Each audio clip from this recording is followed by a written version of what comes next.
Chapter 25 The Whispering Gallery. When at last I came back to a sense of life and being, my face was wet, but wet, as I soon knew, with tears. How long this state of insensibility lasted, it is quite impossible for me now to say. I had no means left to me of taking any account of time. Never since the creation of the world had such a solitude as mine existed. I was completely abandoned. After my fall I lost much blood. I felt myself flooded with the life-giving liquid. My first sensation was perhaps a natural one. Why was I not dead because I was alive?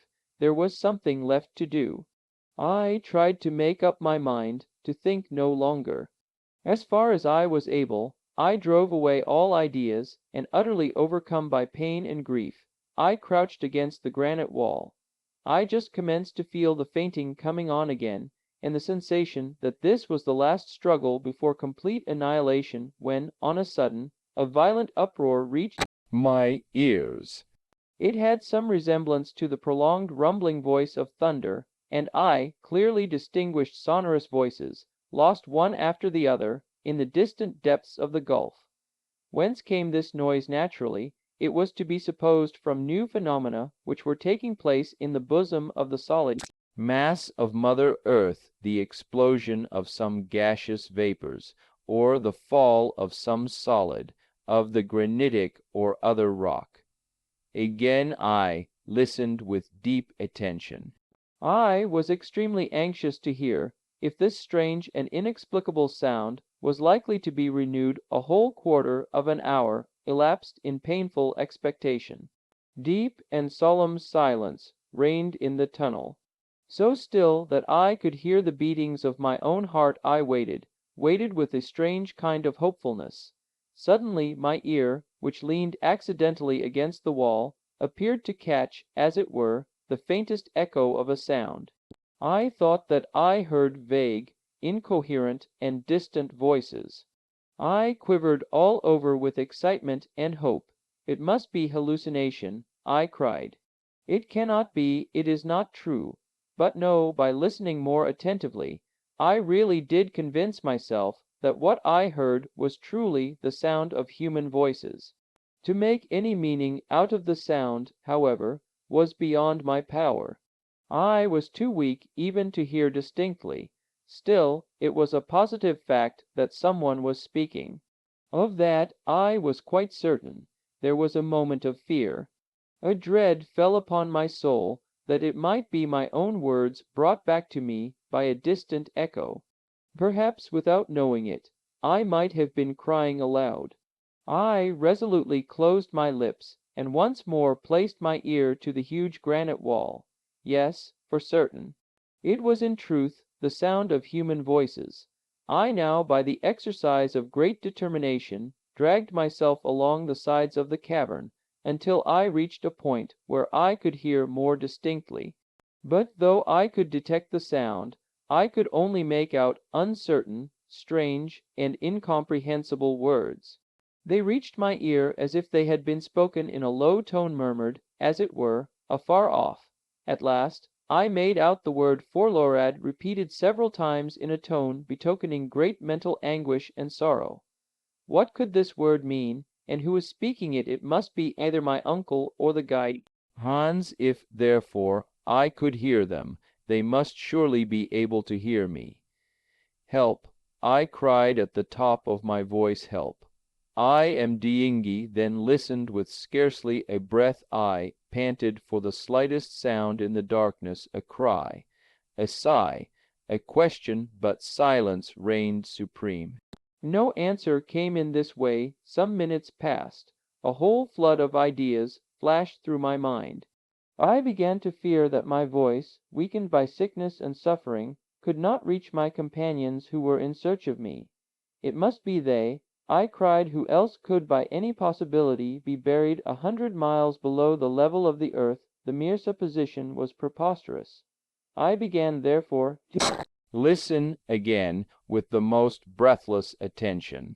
As I moved my ears along the side of the place I was in, I found a mathematical point, as it were, where the voices appeared to attain their maximum of intensity. The word forlorad again distinctly reached my ear. Then came again that rolling noise like thunder which had awakened me out of torpor. I begin to understand, I said to myself, after some little time devoted to reflection. It is not through the solid mass that the sound reaches my ears. The walls of my cavernous retreat are of solid granite, and the most fearful explosion would not make uproar enough to penetrate them. The sound must come along the gallery itself. The place I was in must possess some peculiar acoustic properties of its own. Again I listened, and this time, yes, this time I heard my name distinctly pronounced, cast as it were into space. It was my uncle, the professor, who was speaking. He was in conversation with the guide, and the word which had so often reached my ears, forlorad, was a Danish expression. Then I understood it all. In order to make myself heard, I too must speak as it were along the side of the gallery, which would carry the sound of my voice just as the wire carries the electric fluid from point to point. But there was no time to lose. If my companions were only to remove a few feet from where they stood, the acoustic effect would be over, my whispering gallery would be destroyed.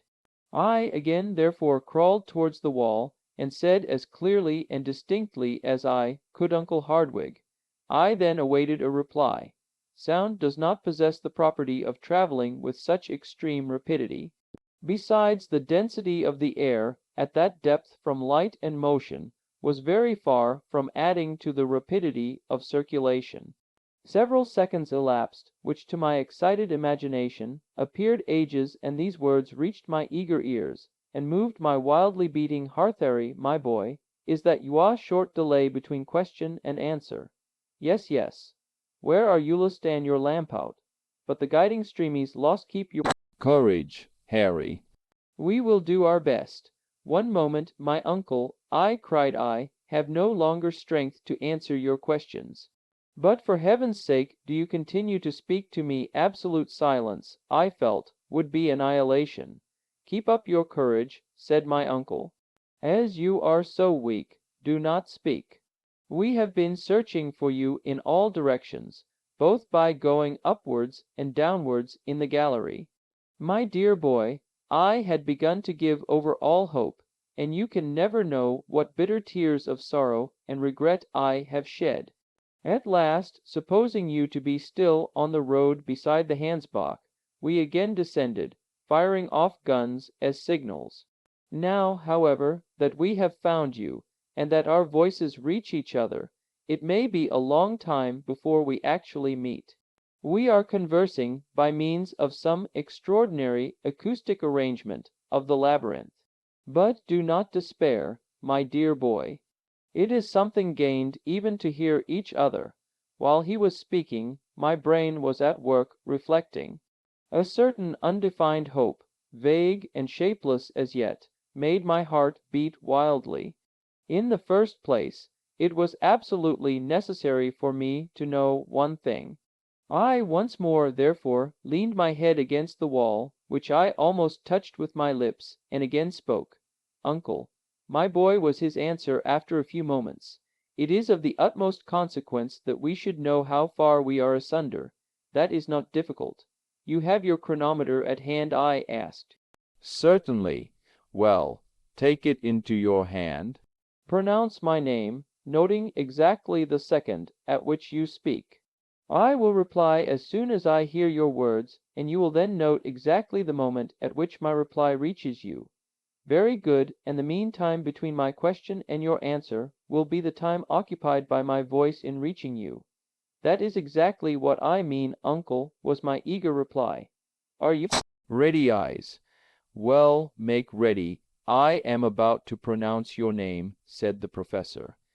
I applied my ear close to the sides of the cavernous gallery, and as soon as the word Harry reached my ear, I turned round, and, placing my lips to the wall, repeated the sound. 40 seconds, said my uncle.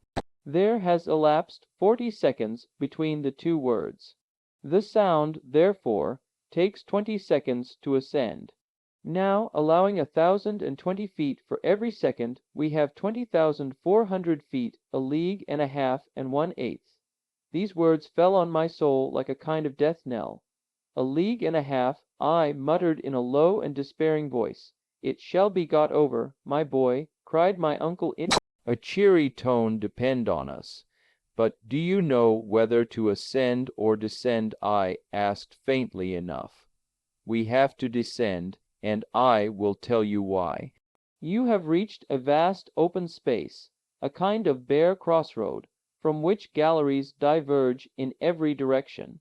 That in which you are now lying must necessarily bring you to this point, for it appears that all these mighty fissures, these fractures of the globe's interior, radiate from the vast cavern which we at this moment occupy. Rouse yourself, then, have courage, and continue your route. Walk if you can, if not drag yourself along slide, if nothing else is possible. The slope must be rather rapid, and you will find strong arms to receive you at the end of your journey. Make a start like a good fellow. These words serve to rouse some kind of courage in my sinking frame. Farewell for the present, good uncle, I am about to take my departure. As soon as I start, our voices will cease to commingle. Farewell, then, until we meet again. Adieu, Harry, until we say welcome. Such were the last words which reached my anxious ears before I commenced my weary and almost hopeless journey.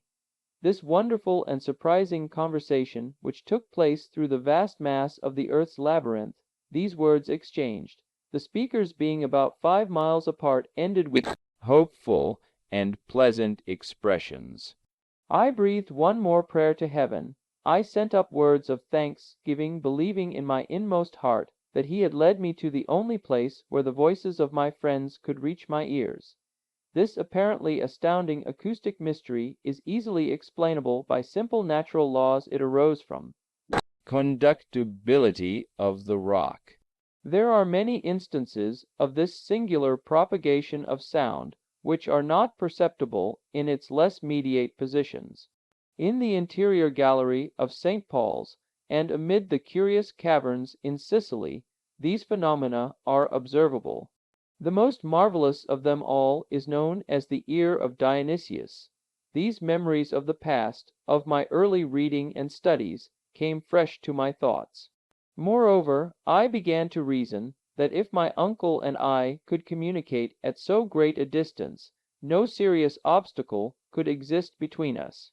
All I had to do was to follow the direction whence the sound had reached me, and logically putting it, I must reach him if my strength did not fail. I accordingly rose to my feet.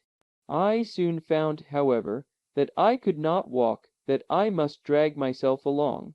The slope, as I expected, was very rapid, but I allowed myself to slip down. Soon the rapidity of the descent began to assume frightful proportions, and menaced a fearful fall.